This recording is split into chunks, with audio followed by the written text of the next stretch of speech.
A Igreja Católica e o Teatro da Salvação com preço tabelado. Vamos, primeira coisa, deixar aqui bem claro desde o começo. Isso aqui não é um ataque à sua fé.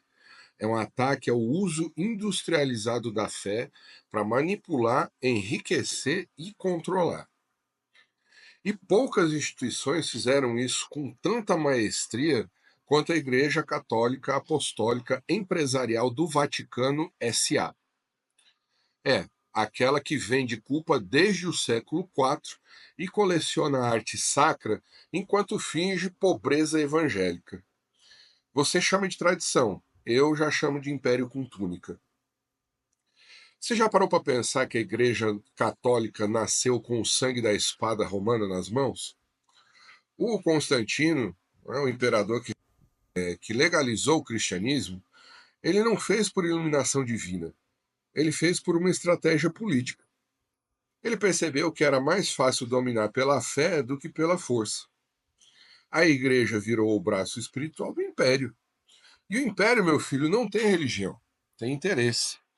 Com o tempo, os templos deixaram de ser lugares de acolhimento e viraram palácios com ouro nas paredes e confessionário no porão. Se existe alguma coisa que a igreja soube capitalizar melhor que qualquer startup de sucesso, é a culpa. Você nasce pecador. Respira e já deve. Tocou no próprio corpo? Pecado. Pensa diferente? Pecado. Questiona o dogma? Pecado mortal. A boa notícia é que você pode pagar essa dívida. Não, não é com Pix, não. Mas com obediência, silêncio e, de preferência, o dízimo em dia. A fé virou um carnê espiritual e o paraíso um prêmio de fidelidade. A Igreja Católica pegou um rabino judeu rebelde chamado Jesus, que andava com prostitutas, brigava com religiosos e chutava a mesa de cambista, e transformou num ícone de submissão, culpa e castidade. Criaram um Deus que não desce do altar, que só fala latim, que precisa de batina, incenso e aprovação hierárquica para te ouvir. O Jesus real foi tão distorcido que, se ele voltasse hoje e entrasse no Vaticano, ele seria barrado logo na porta. Sem camisa, de sandália, falando aramaico e defendendo pobres, ora, eles iam chamar a guarda suíça logo de cara.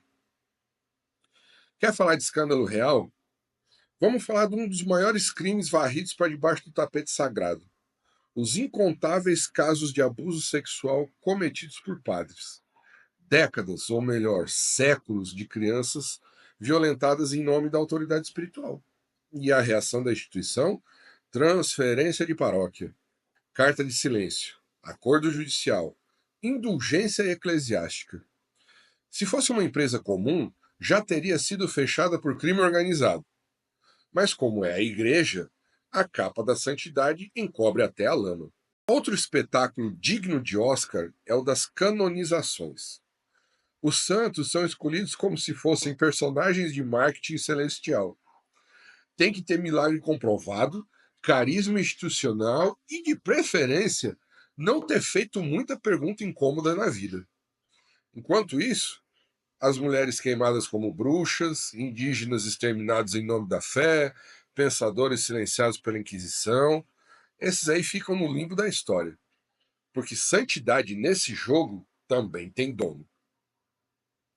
Entre os corredores de mármore do Vaticano e os tapetes vermelhos estendidos para papas, o contraste com o discurso de humildade é tão gritante que faria qualquer mendigo dar risada.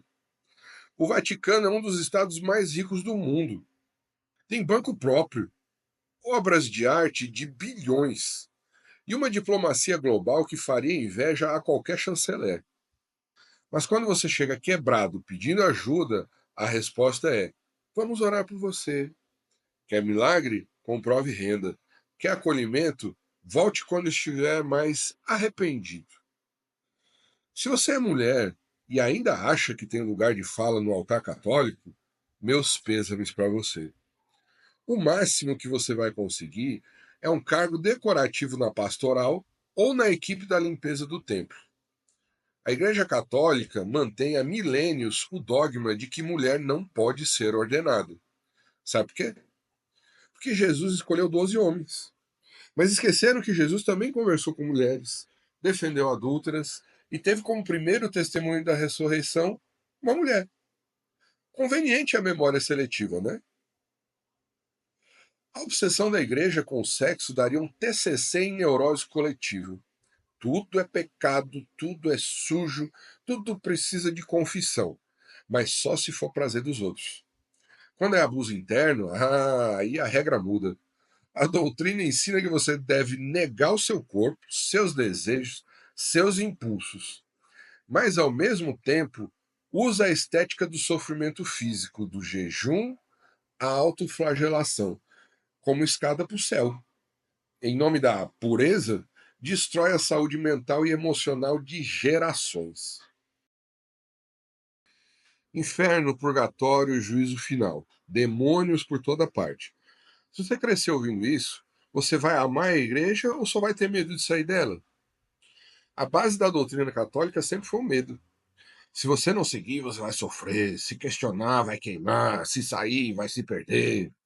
É um relacionamento abusivo com batina e castiçal. A igreja prega pobreza, mas vive em luxo. Prega amor, mas julga com fúria.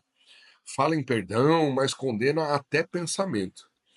Diz que Deus está em todo lugar, mas só te dá acesso por intermédio dela. É um sistema religioso que diz representar a verdade absoluta, mas vive cercado de contradições, escândalos e dogmas feitos por conveniência histórica. Se você ainda encontra sentido no catolicismo, tudo bem, mas não confunda espiritualidade com instituição. A fé é livre, a consciência é intransferível. E Deus, seja lá o que isso signifique para você, não está preso em um confessionário cercado de ouro.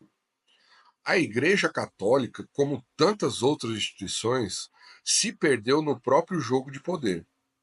E o que era para ser caminho virou cobrança com boleto invisível e dogma vencido. Enquanto isso, Juvenal observa e ri com desprezo de quem ainda acha que castiçal ilumina mais que consciência. Mas uma coisa a gente tem que tirar o chapéu para a Igreja Católica. Estão aí há mais ou menos uns 2000 anos, e se eles estão até hoje é porque eles sabem jogar bem direitinho o jogo.